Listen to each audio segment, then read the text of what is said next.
Let's go through a full sequence of completing the square.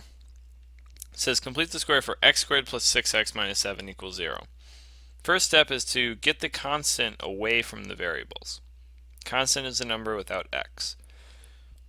So if we add that 7 to both sides, we're going to end up with x squared plus 6x.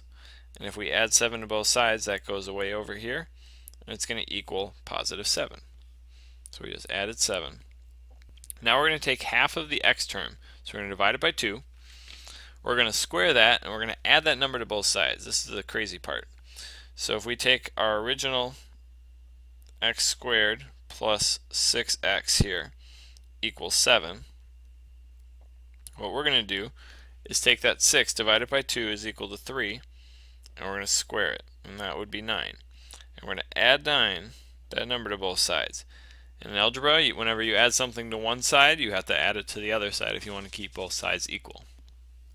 So that's what we do. Now on the left side, something cool happens. We know that this will factor into something very specific. So it's going to factor into x plus half of that second term, that number 3 here. It's going to always factor into x plus the number u squared, so x plus 3. Remember, that number could be negative, so it could be x minus 4 squared or something in other examples, but in this case x plus 3, quantity squared. And that makes this entire side go away. That entire side gets sucked up into this x plus 3 squared, leaving us with only the other side here, 7 plus 9, which is 16. So the way we clean this up, x squared, or x plus 3, the whole thing squared, equals 16, all from this original equation up here. Let's do another example. Let's complete the square for x squared plus 4x plus 1 equals 0. First step, get the constants away from both sides, or from the left side. So we have x squared plus 4x, and we want that 1 to go over here, so we subtract 1 from both sides. So 0 minus 1 is negative 1.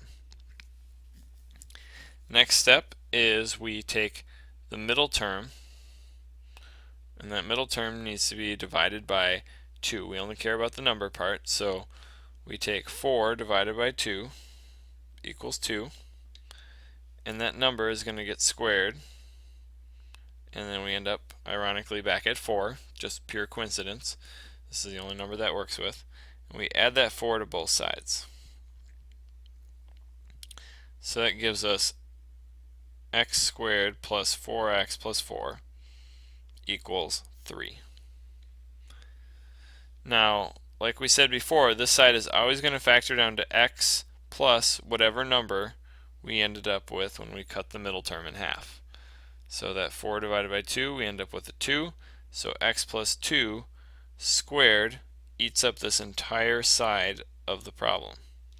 If you don't believe me that that works, go ahead and take the time to FOIL that out. X plus 2, x plus 2. You have x squared plus 2x plus 2x plus 4. So x squared plus 4x plus 4. So if you're not sure why that takes up the whole side instead of just maybe the first two terms, it's because if you FOIL it out, it ends up being that entire thing. This part that I crossed out and this part right here are completely equal. And then that will equal 3.